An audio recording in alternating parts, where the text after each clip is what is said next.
we'll go ahead and jump into our news story, our nerd news content. So, dude, I guess you'll go ahead and take this first gaming piece, if you don't mind. I will do. Big news. Yeah. So, Ubisoft has officially announced Far Cry Primal, a new entry in the first-person shooter series that takes players to the, quote, Savage Stone Age, end quote. It will be released worldwide on February 23rd, 2016 for PlayStation 4 and Xbox One, followed by a PC release in March. So, described as a, quote, fully-fledged single-player experience, end quote, Far Cry Primal is set in 10,000 BC, at a time when, quote, massive beasts like the woolly mammoth and saber-toothed tiger rule the earth, end quote. I thought you were going to say Sahelanthropus. I was tempted to. Such a lust for revenge. So I continue. As Takar, a hunter and last surviving member of his hunting group, players arrive in an area called Oros with a singular goal of survival. And I quote from Ubisoft, they will meet a cast of memorable characters and push back and tame the dangers of the wild. Players will as the first human to tame the wilderness and rise above extinction. Along the way, they will have to craft weapons and tools partly from the bones of slain beasts, hunt for food, master fire, fend off fierce predators, and face off against there's no T there. And face off against other tribes to conquer Oros. So in the reveal trailer, the player is seen bringing down a woolly mammoth using spears and arrows alongside other members of a hunting party before a saber-toothed tiger pounces. I expect that as well because it's a very generic trailer as well. You see it as well as someone doing that. But later on, members of a rival tribe can be seen attacking the player who lost in a dense forest area. So Far Cry Primal creative director Jean-Christophe Goyet has said he believes that the Stone Age is a perfect setting for the game, and he said, and I quote, Far Cry usually puts at the edge of the known world in a beautiful, lawless and savage frontier. The Stone Age is, in a way, the very first frontier for mankind. It's the time when humans put a stick in the ground and claim land for their own. The time when we started climbing the food chain. That came with conflict against other humans, of course, but also against nature itself. So Far Cry Primal is being developed by Ubisoft Montreal in collaboration with Ubisoft Toronto, Shanghai Studio, and Kiev Studio, all Ubisoft. And that's it. Man, yeah, that's it. You know what, man? Like, it's really weird because from like on paper, it seems like a cool idea for a game. You know, you don't really see too many games that are set in like the caveman era and stuff like that. Not since the days of Chuck Rock on Sega Genesis, but yes. but you know what brings me down is two things. Number one, it's Ubisoft, and I know it's a dick thing to say, but we've been burned too many times, man. And the second thing is it's a Far Cry game, and personally, I'm tired of Far Cry. The first Far Cry I ever played was Far Cry 3, and I bought it because of the villain. The whole, like, do you know the definition of insanity? Yeah, that guy was so cool, so I bought it, and I ended up being kind of like, I didn't really care much for it. And then when they revealed Far Cry 4, I was amazed by the fucking villain in that game, and just everything about that. I'm like, God, this game looks so great. But again, like, it's just not for me. I see the appeal. I see why people would be down with that. It's just not my thing. So seeing this, I'm like, I'm good. Like, I have no interest in it whatsoever. But I think as a concept, I think it's a really cool idea. And I think it seems more of like a Blood Dragon game. Like, when they made Far Cry Blood Dragon, it seems like it's going to be one of those type of like in-between games rather than a full-fledged... Like, I'm sure Far Cry 5 or whatever will come out sometime in the future after this, but... Well, that's what I was about to point out, though, because I was going to say Ubisoft really don't get a memo if you bet, I think they're just going to keep producing, but I think this is more of a spin-off, if anything. Right. Or like, anthology installment, as we call it from the Star Wars thing. Just like the fact that this is going to be a filler between Far Cry and 4 and 5, because I think they're going to annualize it, unfortunately. Yeah. I agree with you as well.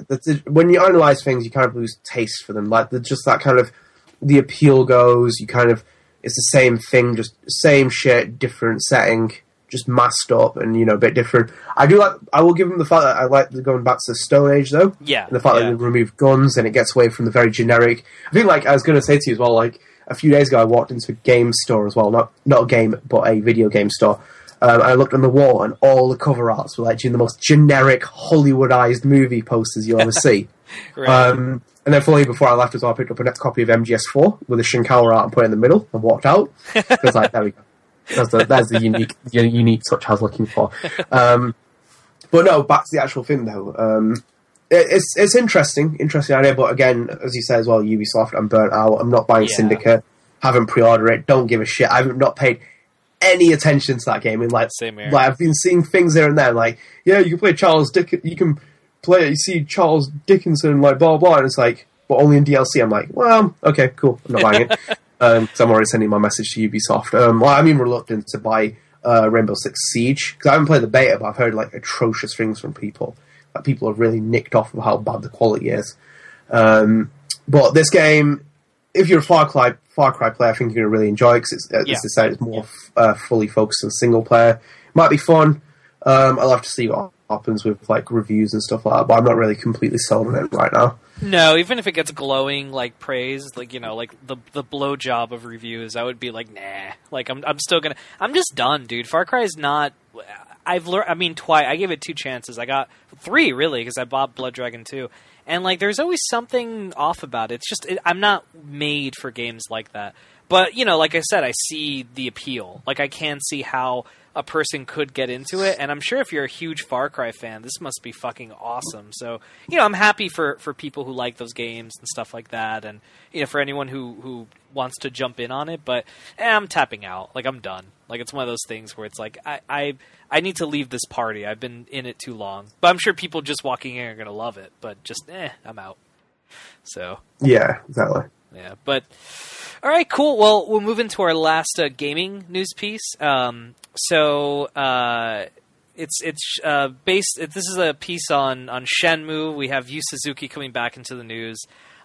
So basically, Yu Suzuki has came out and said and is asking essentially for more money on Shenmue 3, and he's also clarified how Shenmue 3 will not be the final chapter in Ryo Hazuki's story that started way back in the original Shenmue in 2000. So basically, this is a quote from, or this is kind of the piece here. Basically, there was an interview between Eurogamer.net, or a report that Eurogamer.net put up, and here's a quote from, I think this is one of the writers. Before I came on stage, there was... this is actually, I think, from Suzuki. Before I came on stage, there was Final Fantasy VII. It was such a huge reception from the crowd. I was really worried how people were going to take it. And then it says here that during Tokyo Game Show, this is such a nice, the way they describe this article. We talked amid the tinkle of delicate coffee cups. That's so polite, such a nice thing for a writer to say. But basically, he says here that when Final Fantasy came on, people were like, "Rah!" When it was Shenmue, it was more like "Squee!" People all over were coming to give me congratulations, to pat me on the back. It was unreal. And since the reveal, they said that a few things have changed in Suzuki's life, obviously.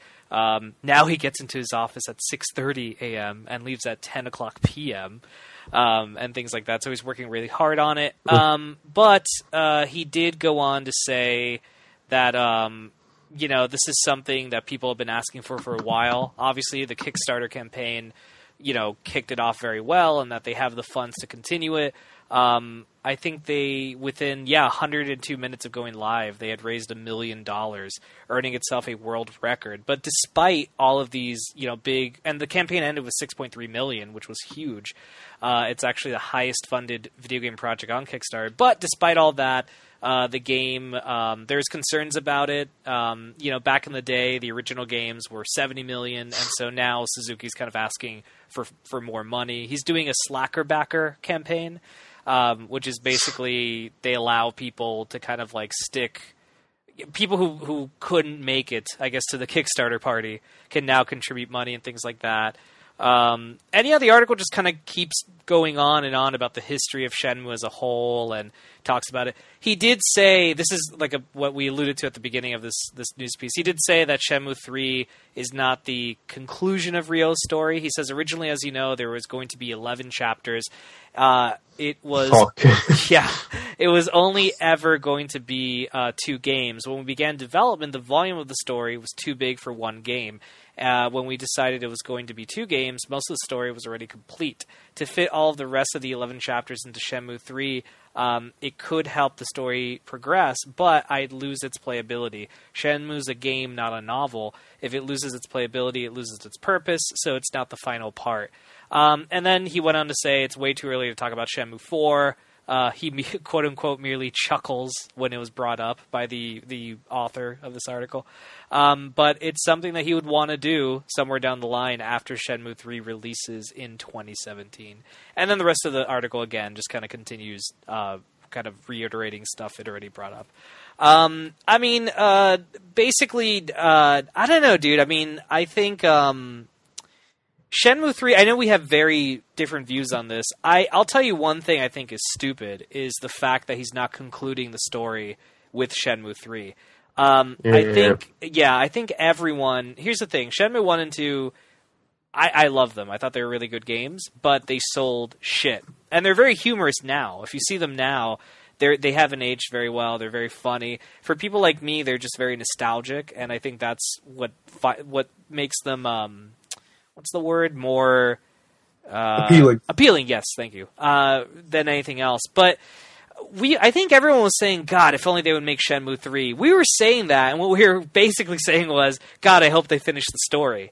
So it pisses me off, and and for full disclosure, I am a Kickstarter backer on this project. I did donate money to get the game. And I think it's really silly that he has the opportunity to make a Shenmue 3, and he's already talking about, oh, well, yeah, it's not going to be the conclusion. We'd have to make a Shenmue 4. It's like, dude, are you fucking stupid? Like, you have the opportunity to make a conclusion to your story.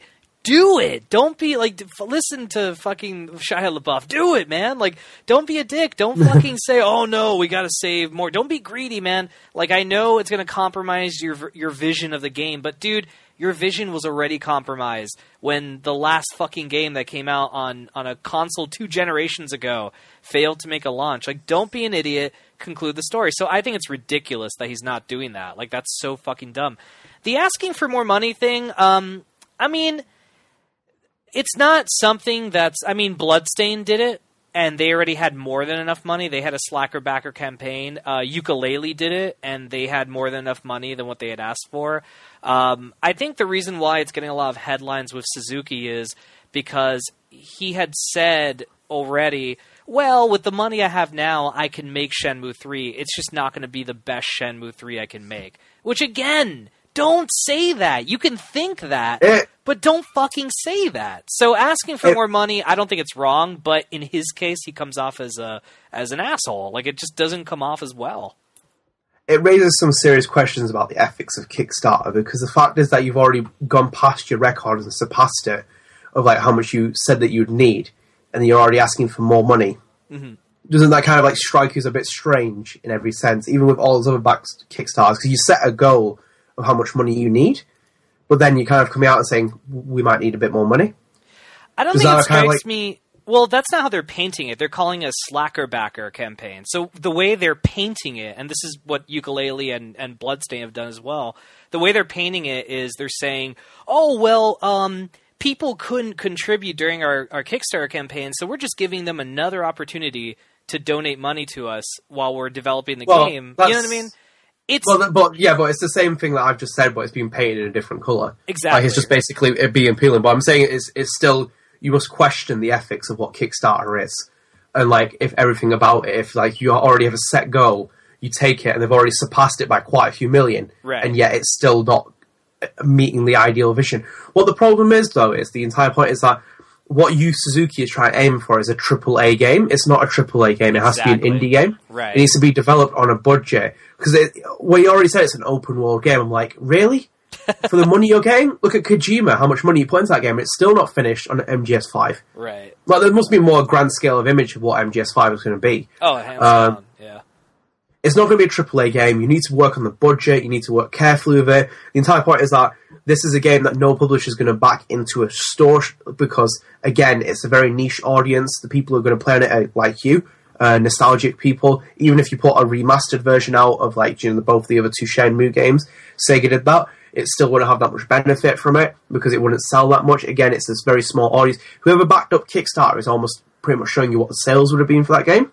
Not saying it's bad that it's over 1 million people or so, but it's the fact of what it is. It's like some of those people didn't donate full, just so much amount of money towards it. Right. They only donated a little bit of money.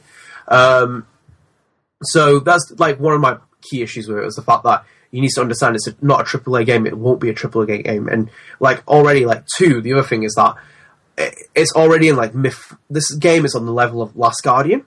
Do you have what it's meant to be on MGS5 levels? Yeah, it's mythical. Like he must be shitting himself because this is not going to live up. It's not going to live up to what it's expected to. It's being branded into this, like almost this iconic symbol of what like Shenmue is. It's what you said with the story. People want to see the incomplete story. Right. Like that's the weird part now because it's going to be living up to that. It's never going to live up to it because it's been so long. Maybe it's different. The story's going to be different. Storytelling is different from when it was in the Dreamcast. Right. Like it's so different. It's like an evolution of it. You see it in Metal Gear Solid. You see it in Halo. You see it in these games where they keep changing, refining, adapting. You know, new directions. Everything else it has to change. And obviously, the same with Resident Evil. Look how bad the voice acting is in the first game. Obviously, it didn't get progressively, like, you know, to the best of its ability, but it got progressively better, voice acting wise. I have to. Sorry. Go ahead.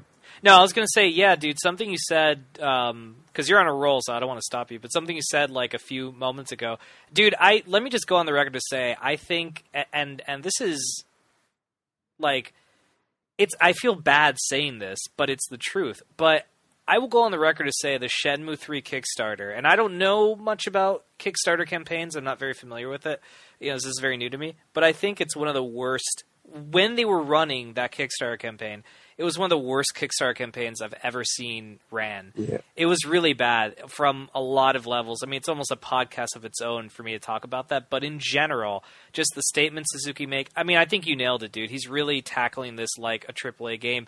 And it's like, dude, like, no, this is an indie game. It's already, and dude, like you said about Mythical Status, it's already a disappointment of a game because we already know that it's not going to be the conclusion. So when that game ends, that means that the story's not over, meaning that we're still going to have things unsolved, you know? Well, he's adding limitations to limitations. That's the funny part about it. Yeah. Like, my third thing is that the other one is the fact that now he has to go to Sony and say, maybe I need some more money, and then Sony are going to kind of, like, roll eyes about, like, we've already probably give you a little bit of money for it, and now you want more. Because obviously the thing is that if he would have, like, if this game was going to be published by Sony would A, want it probably exclusive, and B, they'd want to make sure the sales figures return for it. There's a really great on PS I Love You XOXXOX, whatever it's called. Shuhei Yoshida appears in the second as a guest on one of the episodes, and like he kind of talks about Until Dawn and how it's almost a sleeper hit of 2015, and now their team at Sony is going to start marketing the game, you know, for this holiday season to kind of get the sales figure, because Until Dawn pretty much went past without any kind of exposure from the media. Like, the fact that the only media were covering with trailers and stuff, but it wasn't like, you know, on the side of walls and stuff. Like, I expected it first thing that Sony to do, like walking around here. I've seen MGS5 posters up. I expected like posters like Hayden Panettiere on the wall and stuff. You got Hayden Panettiere in a role. She's a well-known actress. You think that this is the first thing you do in marketing, like doing commercial success 101. It's like Kiefer Sutherland as well. Like, as soon as like if I had MGS5 poster, I'd stick Kiefer Sutherland's name on it. It just appeals to people because it's like, yeah, we've got appeal from it. Look at games; they're almost, you know, we have the film power of this name that attracts. You've seen, you know who Kiefer Sutherland is, you know who Hayden Panettiere is. But yeah, he talks about like how they're going to market the game now and make it something else. But this is the thing though, because Sony pretty much looked at this game and probably like, we can't fund it in the sense of what it is to, you know, like the other first party games. It's just not. There is no like brilliant return on this game to even put the investment into it. You're talking about like, Shenmue 3, right? Yeah, it was Shenmue 3. Like, oh yeah, I mean, like, Sega thought that like 15 years ago. So it's like, you know what I mean? Like everyone has turned down this guy, and that's what's so odd about how he's handling this. It's not like one company said no and he went to Kickstarter. Like several people have said no over the course of like a 14, 15 year period. So like, yeah, that's where, and dude, I still have high hopes. Like I still think when I receive the game, I'm going to be excited for it. And that's again, only because I remember like 15 years ago when I first played the original game. But dude, I can assure you, I'm going to, at the end of the day, I'm probably not going to, there's going to be, at the very least, the ending is going to be something I'm going to be super like bummed out about, you know? Like if the whole game is perfect, which I doubt it, I would still be disappointed about an aspect of it. Yeah, definitely. I think like apart from that, like going to my final point as well, before I wrap up, the fact is it goes back to the Order 1886, Terminator Genesis. This game doesn't deserve sequels without fully delivering on a promise that it can be a sequel, or it has a sequel. The thing is, go again back to what you said. People want to see the complete Shenmue story. Right. This is the final game they want to see. They want it to be a trilogy, and it's done. He's like, I want 4, 5, 6, 7, 8, 9, 10. It's like, what? Like, it's not Final Fantasy. It's Shenmue. It's got a story. How much can you spring from it? Because people just want closure. They want the wrapping up of that. They want like the MGS4 of stories. Well, for me, MGS4 of stories where it's like everything's wrapped up. This is the big conclusion. Wow, blah blah. You're almost like borderline kind of like freaking out of like so many things happening in it. So yeah, I think that's another thing. Like the fact that he's like, maybe I'm putting some money towards Shenmue 4, and like I need more money so I can get Shenmue 4. To focus on Shenmue 3. If it's what it is, what it delivers, then you can make Shenmue 4 because people will back it. Right, exactly. I mean, and even then, dude, I wouldn't even be thinking like that. I would just think like, fuck, this might be the only opportunity I have. Let me just like wrap up the story. Even if it's something that, and look, it sucks. I get it. From a creative point of view, it's a bummer when, you know, you have to make compromises in the story that you want to tell. But unfortunately, you know, that's the hand that he was dealt. And, you know, you need to like, sometimes even having like situations where you don't have as much freedom makes the story better. I mean, look at the original Star Wars trilogy. Compare that to the prequels. Prequels, he had more money, he had more creative freedom, and those movies are terrible in comparison to, you know, the original trilogy where a lot of things, you know, kind of hunched him in a corner. So, yeah, dude, I mean, I'm very curious to see how this game and Yooka-Laylee and Mighty Number 9 and Bloodstained, how these 4 games are going to be well received, because I really think these are the games that could make or break Kickstarter. These are the ones that are getting the most headlines, the most shit, the most praise. So I want to see how these all turn out. Shenmue 3, I think I have the smallest, even though I'm very happy it's being made, I have the smallest amount of enthusiasm for a couple of reasons. Number one, it's really far away from now. It's going to be like late 2017, if anything. And also, like, just the way that campaign was headlined was terrible. I think the game I'm the most excited for is Bloodstained, because that just, I mean, he was asking for like, what was it, like $100,000? He got like $6 million. So, or something like that. So I want to see what the hell game he's going to make with all that extra cash. And all the extra shit he got from the Slacker Backer campaign. But yeah, so whatever. We'll see how it all turns out. But it's definitely this is like a developing thing that keeps popping its head up, you know? Yeah, definitely. Definitely. But all right, cool. We'll move on to our movie stuff. We have some two cool movie pieces that actually Adnan found. I give him pure credit for all this news. Actually. Wow. It's always you. That's the thing. Like I'm so far behind planning this podcast. It's normally you getting all the news whilst I'm like just having like nervous breakdowns in the corner. We're a team, dude. Come on. We're like, what as I told you the other day? We're like Spider-Man and the Green Goblin if they teamed up and they became an awesome. We would let people finish it. Damn it. Wait till Genesis goes online. Yeah. So, speaking of Terminator Genesis, there's a news piece that came out. Basically, there's a little bit of history behind this news piece. There was a news piece that came out that basically was saying that the sequels for Terminator Genesis were pretty much done. They weren't going to continue it, that it was scrapped and blah, blah, blah. Well, now the producer of Terminator Genesis is coming out and saying, no, the franchise is readjusting, and that plans are not on hold indefinitely. So basically, it says here that the film was so confident it was going to do well that they announced sequel dates for not one but two more films following Terminator Genesis. That I think they even said they were going to film back to back. We reported on that a year ago almost. But one of the producers from Skydance Pictures, Dana Goldberg, said that the idea for continuing the franchise has not been scrapped. She said, I wouldn't say on hold so much as readjusting. This is a quote from her. She said Tuesday at the RAP's 6th Annual Media Leadership Conference. She said, at Skydance, when we talk movies, we talk universes, even more than franchises. So the idea of a Terminator TV show fits into that universe. All the steps have to be taken in unison. That was in response. They asked her about, what about the TV show as well? So it says here that the box office returns weren't very well in the U.S. and several other countries. And she said, we're ultimately happy with overall worldwide numbers. Do I wish we would have done better domestically? Absolutely. Happily, we live in the world where the domestic number has a level of importance 10 or 15 years ago.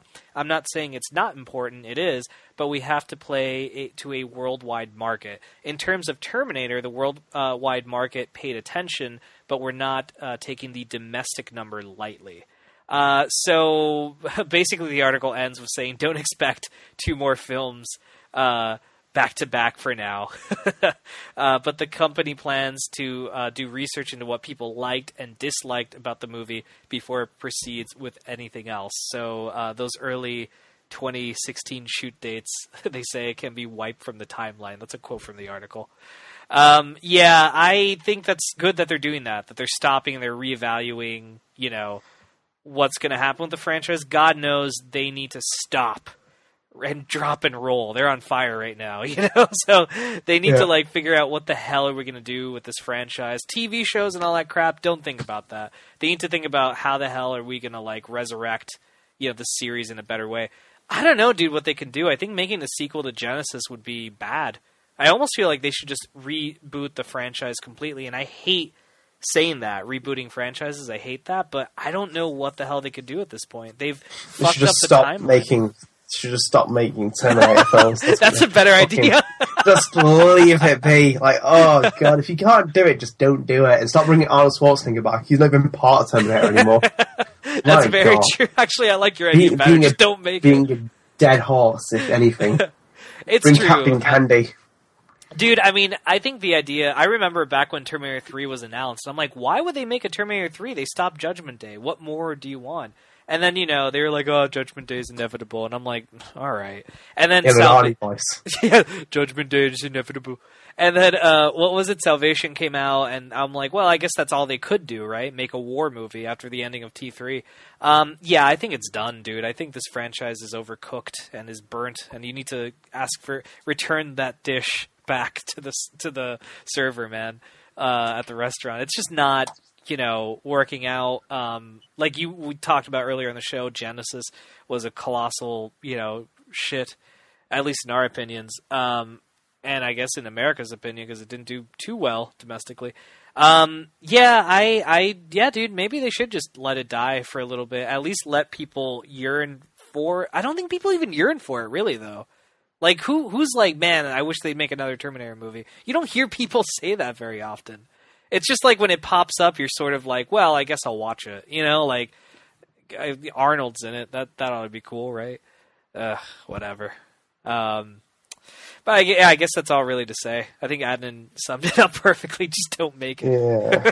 I think I'm done with this. But all right, dude, I guess just we should wrap up our news with this final piece that you've prepared. Yep. So Drew Goddard has said that the studio wants to do a Cabin in the Woods 2. So speaking to Drew Goddard, Den of the Geek, he basically had some interesting things to say about a possible sequel, and he pretty much confirmed that as the studio wants to do it, they've come to us about it. So he said, and I quote, "The funny part is, I don't think we planned that movie to do a sequel, blah, blah, blah, da, da, da, da. Well, not much more is said in this piece. Like, just ignore that. Well, like, he does say about, like, some ideas for the film. He said, yeah, we don't know. There's nothing in the hopper right now, but who knows? The way Josh and I work, we might wake up tomorrow and go, let's do that, or whatever. So basically, I'm going to take those two things. The rest is just irrelevant. It's not necessary because he's not confirming anything. There's no details or anything else. He's basically just saying that they want to do a sequel to a very, very successful horror comedy movie, satire piece. Yeah. I don't think it's a good idea for a lot of reasons. I think this is a one-off film. This is like The Last of Us of horror films, in terms of you really shouldn't make a sequel to this. It's like the movie. I don't want to spoil the movie in case anyone listening hasn't seen it, but it's a phenomenal movie. I think Adnan, you might have said or something similar to this, that it's almost like the Scream of the 2010s. Like it's like a movie that, like really kind of pokes fun at the horror genre, but at the same time, what's it called? Like takes itself seriously. And we talked about this briefly, and we said how like I mean, not even like talking about it briefly. If you see the film, it really kind of just ends on a note that there is no space for another sequel. It's really hard to talk about this without spoiling it. But basically, if you guys see the movie, I think it's pretty clear that they couldn't continue the film from the way the film ended. At least I don't think so, and I'm pretty sure Adnan doesn't think so either. But I mean, I guess technically you could make like a prequel of some sort or whatever, but I don't think it's necessary. A prequel would just be kind of like a rehash, and you would know how it ends because you know how this movie begins. Yeah, I don't know, dude. I think what I was trying to say here was just leave it alone. Like, I think don't do it. Retrospectively looking at horror and kind of looking at one of the fathers of horror, which is Wes Craven, you kind of understand that these kind of films aren't made for sequels. And when you can try and get something, you can pull a string out of it. Like you can pull a string out of any like kind of story and like weave a new story completely, like literally like pulling apart a swear and just like building a new one. Right. There's something about satire and comedy where it works one off. I kind of said this about Until Dawn, and we'll talk about this in a spoiler cast, which is that there's kind of a value that goes away. The first experience needs to be something that really is reminiscent. And when I was watching that Scream documentary, they were explaining like people in the theatre when they revealed what the big shock was, the big twist, like no one saw it coming because there was so many kind of like he was basically doing so many deviations down certain roads where people. Well, I think like you'd have to be really clever to figure out who it was in that film that were the killers. The killer was Ghostface. But like I think with Cabin in the Woods, there's no sequel to it. I think like I've had some problems with that film. I think we talked about it as well. Like. It kind of like it deters too much away from its satire ways to become a horror film at the end, and it's kind of a little bit like there's no payoff towards that either. Great film that I loved it. I loved every minute of it. It was like one of those when I remember watching because I had no idea what that film was. First 10 minutes I watched it, and when they basically were driving down that hallway into the room, and then they like explained what was going on. I was like, yes. I love that. It's like, no, you didn't win the bet because it's not zombies, it's redneck inbred zombies. It's just like, that's a great moment. That's like a Wolf of Wall Street moment actually when they're dancing in like the place because all those people, they think everyone's dead. I'd be open up for it, but again, I'm very, very, very judgmental when it comes to sequels for a horror movie. They don't really work. There's very hard to kind of like solidify what it is and the direction, and satirical only works once, especially for a horror film. Like I think Scream showed it as well. It lost its touch. It became more of a serious horror film during the follow-ups. Yeah. And then it kind of lost its great touch of like being only like Randy was the main thing that really kept its kind of like moments for great comedy, and maybe the Carrie Fisher scene as well from Scream 3 because she didn't sleep with George Lucas. Yeah, dude, we're definitely in agreement with it. Like, I think I was talking more. You were talking more in terms of like in general horror films. When you make sequels, they just don't have that same gravitas that the original had. I think especially what I was saying earlier with this film is that it just doesn't work. Not even on the foundation of how the film ended. Again, I didn't want to spoil it how it ended in case our audience hasn't seen it yet. But it would be really hard to kind of like continue that. So